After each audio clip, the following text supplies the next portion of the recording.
అందరికీ నమస్కారం అండి. మేము గత 2011 నుంచి మాజీ ముఖ్యమంత్రి వర్యులు శ్రీ వైఎస్ జగన్మోహన్ రెడ్డి గారు 2011లో వైఎస్ఆర్సీపీ పార్టీ స్థాపించిన దగ్గర నుంచి పార్టీలో కొనసాగుతున్నాం. 2014 మున్సిపల్ ఎన్నికల్లో మేము పార్టిసిపేట్ చేసి 2021లో కూడా కౌన్సిల్ మున్సిపల్ ఎలక్షన్స్లో అత్యధిక మెజారిటీతోనే గెలిచాము. అదేవిధంగా నిన్న ఒక ప్రెస్ నోట్ అనేది రిలీజ్ చేశారు నర్సీపట్నం వైఎస్ఆర్సీపీ పార్టీ నుంచి. అత్యధిక మెజారిటీతో గెలిచినటువంటి ఒక వ్యక్తిని అసలు ఆ డిపాజిట్ కూడా సాధించుకునేటువంటి ఒక వ్యక్తి చేత సస్పెండ్ చేయించడం అనేది ఎంతవరకు సమంజసమో నాకైతే అర్థం కావట్లేదు. సిద్ధాంతమే ప్రాతిపదికగా నడిచి ఏ రాజకీయ పార్టీకైనా కనీస విలువలు పాటిస్తూ క్రమశిక్షణ చర్యలు తీసుకోవాలంటే ముందుగా సంజాయిషి కానీ నోటీస్ కానీ పంపించాల్సి ఉంటుంది, సంజాయిషి తీసుకోవాల్సి ఉంటుంది. సో అలాంటి ఎలాంటి నోటీసు లేకుండా నన్ను క్రమశిక్షణ చర్యల్లో భాగంగా సస్పెండ్ చేశామని, పార్టీ నుంచి వైదొలిగించామని ప్రకటించడం నర్సీపట్నం వైఎస్ఆర్సీ పార్టీ అహంకార ధోరణికి నిదర్శనంగా నాకు అనిపిస్తూ ఉంది. నేను గత 2021లో మున్సిపల్ చైర్మన్గా 2 years చైర్మన్గా కొనసాగాను. అదేవిధంగా తర్వాత కౌన్సిలర్గానే కొనసాగుతా ఉన్నాను. ఈ గత నెల 31వ తారీఖున కౌన్సిల్ ఎజెండా నాకు పంపించడం జరిగింది బడ్జెట్ సంబంధించి. సో దానికి నాకు ఎలాంటి ఇన్ఫర్మేషన్ అటెండ్ అవ్వకూడదని ఎలాంటి ఇన్ఫర్మేషన్ రాలేదు. సో నేను అటెండ్ అయ్యాను. సో అప్పటికి సభా స్పీకర్ అయినటువంటి అయ్యన్ పాత్రుడు గారు స్టేజ్ మీద ఉన్నారు. సో నేను వెళ్ళాను, అటెండ్ అయ్యాను. ఆయన ఒకటే అడిగారు, ఈ అభివృద్ధి కార్యక్రమాలకి మీ వంతు సహకారం మాకు అందిస్తారంటే మా సపోర్ట్ ఎక్కువ ఉంటుంది సార్ అని నేను చెప్పడం జరిగింది. అదేవిధంగా నాతో పాటు మాజీ వైస్ చైర్మన్ మన గొలుసు నరసింహమూర్తి గారు కూడా రావడం జరిగింది. సో ఆ మీటింగ్కి మేమిద్దరం అటెండ్ అయితే నన్ను ఒక్కరిదాన్ని సస్పెండ్ చేయడం వెనుక ఆంతర్యం ఏంటో నాకైతే అర్థం కావట్లేదు. ఆయనకి అగ్రకులస్తులు అవ్వనివ్వండి, ఆయనకున్న బలగం అవ్వనివ్వండి, దానికి భయపడి వైఎస్ఆర్సీపీ పార్టీ వాళ్ళు ఆయన సస్పెండ్ చేయకపోయారో, లేదంటే నాకు ఎలాంటి బ్యాక్గ్రౌండ్ లేకుండా వచ్చానో, లేదంటే నేను దళిత మహిళను ఒక మహిళగా ఉన్నానో మా యొక్క ఇది చూసి మమ్మల్ని సస్పెండ్ చేశారో అది నాకైతే అర్థం కావట్లేదు. ఎంతవరకు సమంజసం ఇది? నేను గత చైర్మన్గా చేసినప్పుడు ఎన్నో అత్యున్నత పదవులు అధిరోహించి పార్టీని ఇప్పుడు వీడే క్రమశిక్షణ రాహిత్యమైన చర్యలు చేస్తున్నారు అంటున్నారు. సో ఎటువంటి చర్యలు నేను చేశానో నాకు అర్థం కావడం లేదు. నాకు పంపించిన నోటీసులో ఒకటి రాయడం జరిగింది, పార్టీలో అత్యున్నత పదవులు అనుభవించి ఇప్పుడు పార్టీ నుంచి పార్టీకి వ్యతిరేక చర్యలు పాల్పడుతున్నారు అన్నారు. సో పార్టీలో ఒకే ఒక పదవి నాకు ఇచ్చారండి. సో అదే చైర్మన్ పదవి, సంతోషం. సో అది కూడా ఏ రాజకీయ ఉద్దేశంతో ఎవరికి కళ్ళు వేయాలనే ఉద్దేశంతో ఆ చైర్మన్ పదవి తీసుకొచ్చారు అందరికీ తెలుసు నర్సీపట్నంలో. సో ఒక ఎస్సీకి తీసుకొచ్చారు, సరే అది జగన్మోహన్ రెడ్డి గారు తీసుకొచ్చిన మహిళా సాధికారతలో భాగంగా రిజర్వేషన్ల ప్రకారం నాకు చైర్మన్ పదవి వచ్చింది. సో ఆ పదవి చిన్నపిల్ల చేతిలో చాక్లెట్ పెట్టి చైర్మన్ పదవి మీరు అనుభవించినట్టు ప్రతి ఒక్క చిన్న విషయానికి నన్ను ఒక పావులా వాడుకున్నారు. సో ఏ ఒక్క సబ్జెక్ట్ తీసుకొచ్చినా సరే అది కమిషనర్ని, ఏఈని, డిఈని మీ దగ్గర రప్పించుకొని ప్రపోజల్స్ మీరే ప్రపోజ్ చేసుకొని వర్క్లని అనౌన్స్ చేసేసుకొని నా చేతి సంతకం పెట్టించినట్టు తీసుకొచ్చి సంతకాలు పెట్టించుకొని కొబ్బరికాయలు కొట్టడానికి మాత్రం నన్ను ఆహ్వానించడం జరుగుతుండేది. ఇంకా పెద్ద ఎగ్జాంపుల్ ఏంటంటే 22లో ఎంపీ ల్యాడ్స్ ద్వారా వచ్చినటువంటి 1.5 కోటి ఫండ్ని నాకు అసలు ఇన్ఫర్మేషన్ లేకుండా ఏ వార్డులో ఎంతెంత అమౌంట్ ప్రపోజల్స్ పెట్టారో కూడా నాకు తెలియకుండా ఒక ఎంపీ గారు పంపించడం జరిగింది.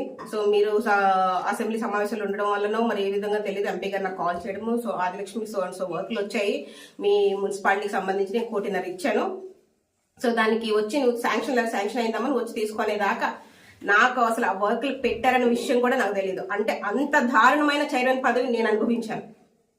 సో ఏదో పదవి అనుభవించాలన్నారు కదా, సో అప్పుడు నేను తీసుకొచ్చి ఆ వర్కులకు కూడా నేను పోరాడి ఎలా ఇచ్చేస్తారని ఆపోజిట్ పార్టీ వచ్చినా నేను ఆ వర్కుల కోసం పోరాడి మేమే తీసుకొచ్చాం, మేమే ప్రపోజ్ చేశామని చెప్పుకొని మరీ నేను పార్టీకి సపోర్ట్గా నిలిచి ఉన్నాను. సో ఇలా ఎన్నో అభివృద్ధి కార్యక్రమాలు అంటే ఒకసారి ఇంకొక ఎగ్జాంపుల్ ఏంటంటే అన్ని మన జగన్మోహన్ రెడ్డి గారు పార్టీ కులం చూడడం, మతం చూడడం, పార్టీలు చూడడం అనే ఒక నినాదం తీసుకొచ్చారు.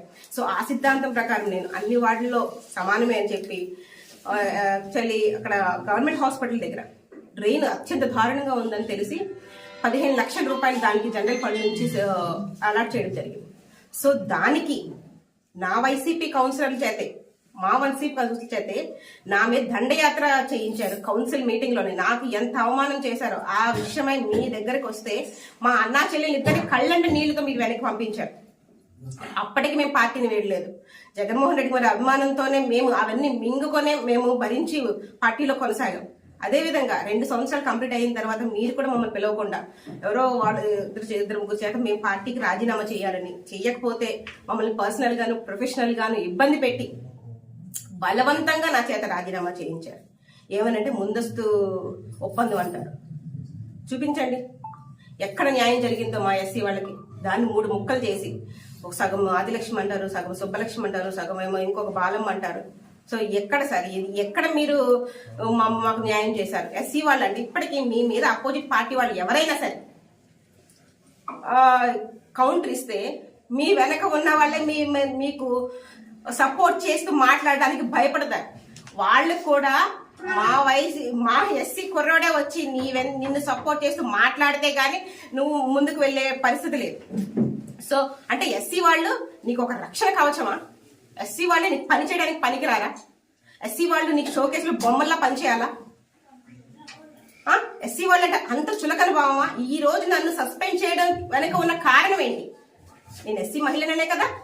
నీకు ఎస్సీలో కూడా డమ్మీలే కావాలి, విద్యావంతులు అవసరం లేదు. విద్యావంతులు అయితే ప్రతి దానికి క్వశ్చన్ చేస్తారు, ప్రతి దానికి అడ్డుకట్టబడతారు, ప్రతి దానిలో మిమ్మల్ని ప్రశ్నిస్తారు. అలా ప్రశ్నించకూడదు చేయాలని ఒకే ఒక ప్రాతిపదికను మీరు నడిపించారు ఈ మున్సిపాలిటీ. సో అభివృద్ధి వైపు మీరు సపోర్ట్ చేయాలి. నేను అయ్యన్న పాత్ర గారు అడిగినటువంటి అభివృద్ధిలో మీరు సపోర్ట్ చేస్తారమ్మా ఆదిలక్ష్మి అంటే, నర్సీపట్నం అభివృద్ధిలో నేను సపోర్ట్ చేస్తాను సార్. మీ పూర్తి సహాయ సహకారాలు అందిస్తూ మా యొక్క నర్సీపట్నం అభివృద్ధి పరుషులు నేను సపోర్ట్ చేస్తానని చెప్పాను. ఆ సపోర్ట్ చేస్తాను చెయ్యెత్తినందుకు, అభివృద్ధిలో ముందుకు సపోర్ట్ చేసినందుకు మీరు నన్ను సస్పెండ్ చేశారు. సో ఇప్పుడు నేను చెప్తున్నానండి, అభివృద్ధి నర్సీపట్నం ప్రజలకు అభివృద్ధి చేసే ఏ కార్యక్రమంలో అయినా నా మద్దతు కంప్లీట్ గా ఉంటుంది. నేను మద్దతు తెలియజేస్తాను. సో మన రాజకీయాల్లో వచ్చిన ప్రజలకు మేలు చేయడానికి. సో దానికి పార్టీకి సంబంధం లేదు. అధికారంలో మనం ఉన్నప్పుడు మనం ప్రయత్నించాం. సో వాళ్ళు ఉన్నప్పుడు వాళ్ళకి సపోర్ట్ చేయాలి. సో అప్పుడే కదా ప్రజలు మనల్ని హర్షిస్తారు. సో వైసీపీ పార్టీ నర్సీపట్నంలో ఏ విధంగా ఉంది? అభివృద్ధి వైపు సపోర్ట్ చేస్తుందా? అభివృద్ధి వైపు సపోర్ట్ చేస్తే సస్పెండ్ చేస్తుందా అన్నది మీ యొక్క నిర్ణయానికే వదిలేస్తున్నారు. అరే మీ వెనక తిరిగే నాయకుల్లో పట్టుమని 10 మంది ఓట్లు వేసే నాయకులు లేరు. 10 మంది ఒకళ్ళు వస్తే 10 మంది వాళ్ళ వెనకాల నడిచేవాళ్ళు లేరు. వాళ్ళందరూ కలిసి మమ్మల్ని ప్రశ్నిస్తూ నన్ను సస్పెండ్ చేసేంత స్థితికి మీరు తీసుకొచ్చారు. మీరు నన్ను సస్పెండ్ చేయొచ్చు కదా. మీకు అంత సమర్థత లేదా? మీరు డైరెక్ట్ సస్పెండ్ చేస్తే నేను హ్యాపీగా ఫీల్ అయ్యాను. మీరు ఒక ఇన్ఛార్జ్ గా ఉన్నారు కాబట్టి మీరు నన్ను సస్పెండ్ చేయాలి, లేదా జిల్లా నుంచి నన్ను సస్పెండ్ చేయాలి. నేను ఒక చైర్మన్ గా చేసిన దాన్ని ఒక సామాన్య డిపాజిట్ కూడా 10 మంది వెనకలిగిన ఒక వ్యక్తి చేత నన్ను సస్పెండ్ చేసి అవమానపరిచారంటే ఒక మహిళగా నేను చాలా బాధపడుతున్నాను. ఇది అధిష్టానానికి కూడా తెలియాలి. అందుకు నేను ప్రెస్ మీట్ పెడుతున్నాను. లేదంటే సైలెంట్ గా నేను పార్టీలోంచి వెళ్ళిపోదామని అనుకుంటే డెఫినెట్ గా నేను వెళ్ళిపోదును. పార్టీని వదలడానికి మాకు నిజంగా మనస్ఫూర్తిగా ఇష్టం లేదు. సో ఈ విధంగా సస్పెండ్ చేసి నా పని ఇంకా మీరు సులువు చేశారు. నేను పార్టీని వదలాలంటే నేను ఒక్కరిదాన్ని వెళ్ళిపోతే సరిపోదండి. నా వెనక చాలా మంది జనం ఉన్నారు. జిఎన్ఆర్ అంటేనే జనం అంటేనే జిఎన్ఆర్. సో అలాంటి జిఎన్ఆర్ పార్టీని వదలాలంటే చాలా చాలా ఆలోచించాలి, చాలా ఇది చేయాలి. సో మా అనుకున్న మా ప్రజల కోసం మేము ఏమైనా చేస్తాం. వాళ్ళ యొక్క నిర్ణయం తీసుకొని వాళ్ళ యొక్క మద్దతుతోనే మేము ఏ అడిగేసినా ముందుకు వేస్తాం. అంతేగాని మా పాడుగా ఏదో నేను ఒక్కరిదాన్ని వచ్చేసాను, జిఎన్ఆర్ ఒక్కరు వచ్చేసాను అని ఎప్పుడు మేము ముందుకు వెళ్ళలేదు. సో దయచేసి ఇదంతా గమనిస్తారని, పార్టీ నర్సీపట్నం వైఎస్ఆర్ పార్టీ రాష్ట్రంలో ఏ విధంగా ఉందో ఒక్కసారి ప్రతి ఒక్కరు గమనిస్తారని తెలియజేస్తున్నాను. Thank you. ఈ విధంగా నేను పార్టీని వదలనుకోవట్లేదు, కానీ ఈ విధంగా నేను జగన్మోహన్ రెడ్డి గారిని విడిచిపెట్టాల్సి వస్తుంది కాబట్టి దానికి నేను చాలా బాధపడుతున్నాను. దయచేసి నన్ను క్షమించండి. Thank you. ఇదే కమిషనర్ మీద మొన్న రీసెంట్ గా ఒక కంప్లైంట్ పెట్టారండి. ఒక మున్సిపాలిటీ కమిషనర్ ఒక పార్టీకి తొత్తుగా పనిచేస్తున్నాడు. అదే కమిషనర్ మా హయాంలో ఉన్నప్పుడు మా కమిషనర్ మాకు సపోర్ట్ చేయట్లేదండి, అది పార్టీకి చెడ్డ పేరు వస్తుంది, వర్కులు వెయిటింగ్ సపోర్ట్ చేయట్లేదు, ఆయన ఇష్టం వచ్చినట్టు బిహేవ్ చేస్తా ఉన్నారు, ఈ విధంగా చేస్తే మన నర్సీపట్నం ప్రజలకు న్యాయం చేయలేము అని నేను ఎంత మొత్తుకున్న జిఎన్ఆర్ గారు నేను 1.5 year ఆయన మీకు విన్నవించుకున్నాం. అప్పుడు అస్సలు పట్టించుకునే లేదు. ఆయన రోడ్ వైడింగ్ విషయంలో మిమ్మల్ని నడి రోడ్డు మీద తిడితే ఆయన సస్పెండ్ చేయడానికి మీకు 3 నెలలు టైం పట్టింది. సో అది మీ యొక్క సమర్థత. దానికి మీరు ఎంత ఇదిగా కుదరండి, అది మీ సమర్థత.